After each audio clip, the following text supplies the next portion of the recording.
অভিযোগ পাল্টা অভিযোগ সহিংসতায় উত্তপ্ত পাবনার সুজানগর উপজেলা নির্বাচন।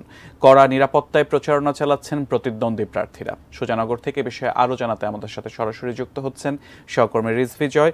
রিজভি, অভিযোগ পাল্টা অভিযোগ সহিংসতার খবর আমরা বলছি, আপনার পেছনে বেশ কিছু সমর্থককে আমরা দেখতে পাচ্ছি কোন একটি প্রার্থীর। প্রচারণার সবশেষ খবর আপনার কাছ থেকে আমরা জানতে চাই।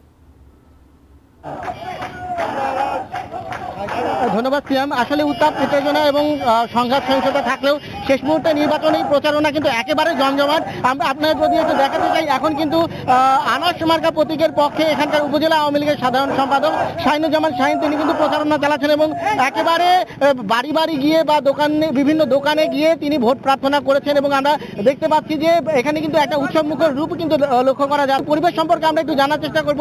নির্বাচনের নানা ধরনের ঘটনা ঘটছে, উত্তাপ উত্তেজনা রয়েছে, তারপরে পরিবেশ কেমন দেখছেন? ধন্যবাদ। আমার কাছে যেটা পরিবেশ মনে হয়েছে, পরিবেশ সুস্থ সুন্দর রয়েছে, তবে আমরা এটা আতঙ্কিত বহিরাগত এবং চরমপন্থী দানাগোনা দেখা যাচ্ছে। এই বহিরাগত এবং চরমপন্থী মুক্ত হলে ইনশাল্লাহ আমাদের সকল ভোটাররাই এই সুজানগরের সকল ভোটারই ভোট কেন্দ্রে গিয়ে নিরাপদে ভোট দিবে এই আশা করি। তবে সরকারের যে নতুন সংযোজন, এই জন্য সরকারকে আমরা ধন্যবাদ জানাই। এই ইভিএম পদ্ধতি হয়েছে, এই ইভিএম পদ্ধতির মাধ্যমে আমরা মনে করি যে যে ভোটার তার ভোটাধিকার প্রয়োগ করার সুযোগ হয়েছে, কারণে সুজানগরের সকল সাধারণ মানুষই ভোট কেন্দ্রে গিয়ে উৎসবমুখরভাবেই ভর্তি হবে।